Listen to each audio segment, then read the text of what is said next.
Well, hello there, everybody. It's Grandpa Scott. And I'm back today with another story and an amazing adventure. I have something for you to look at this morning. Look at this. What is this? Do you guys know what this is?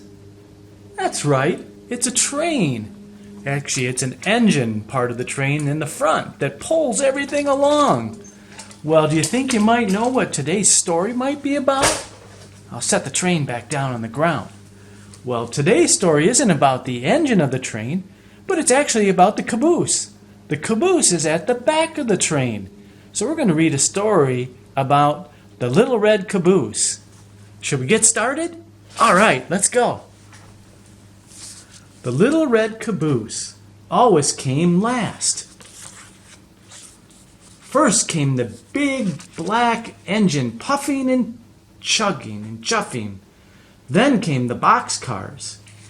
What do you think's in a boxcar? Well, just about anything could be in there, couldn't it? Then the oil cars and the coal cars. Wow, looks like there's a circus going on at the same time as the train's going by.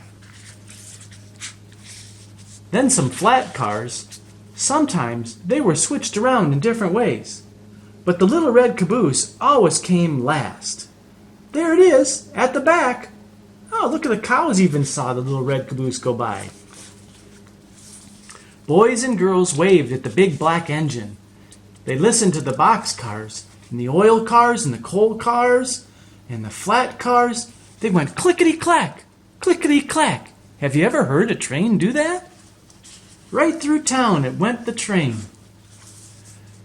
But by the time the little red caboose came along, the boys and girls were turning away, because the little red caboose always came last.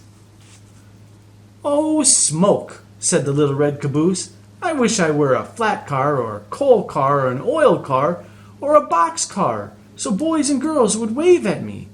How I wish I were a big black engine, puffing and chuffing all the way up at the front of the train. But I'm just a little red caboose. Nobody cares for me. Oh, that's too bad. Do you think that's really true? Let's see." One day the train started up the mountain. It went the big black engine. Up went the boxcars. Up went the oil cars. Look at all the animals coming out of the woods to see the train going up the big side of the mountain. Up went the coal cars. Up went the flat cars. Up went the little red caboose. Wow, they're a long ways up from down in the city. "Hang on tight, little caboose," called the flat car. "This is a long, tall mountain, and you are the last car on the train." "Don't I know it," sighed the little red caboose. "Poor me. He's not feeling too good about his job."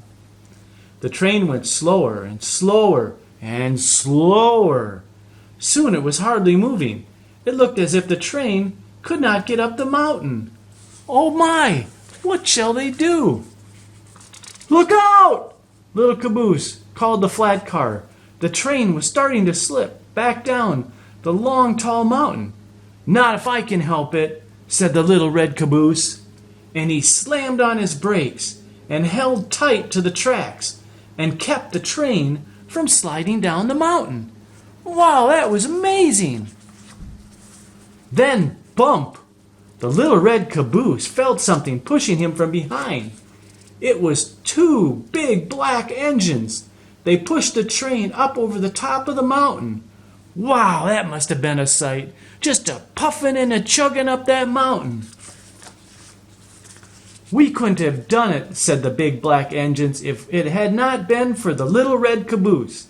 Everyone cheered, and the little red caboose nearly bust with pride. Almost bursted, it says, with pride. Now children wave at the big black engine and at all the cars. But they saved their biggest wave for the little red caboose, because the little red caboose saved the train. Wow, that is a great story about the little red caboose. And you know, sometimes we think about that in ourselves. What is our purpose? What are we supposed to do? We're little, we're small. But just like with the little red caboose, everyone has a purpose. everyone has a special thing that they can do. And I know you do too. You all have been given special gifts. And I hope one day you'll recognize that and always think that you have a good purpose for the day. And this day is not done because now's the time to go outside and have some fun because this little red caboose story, it's all done.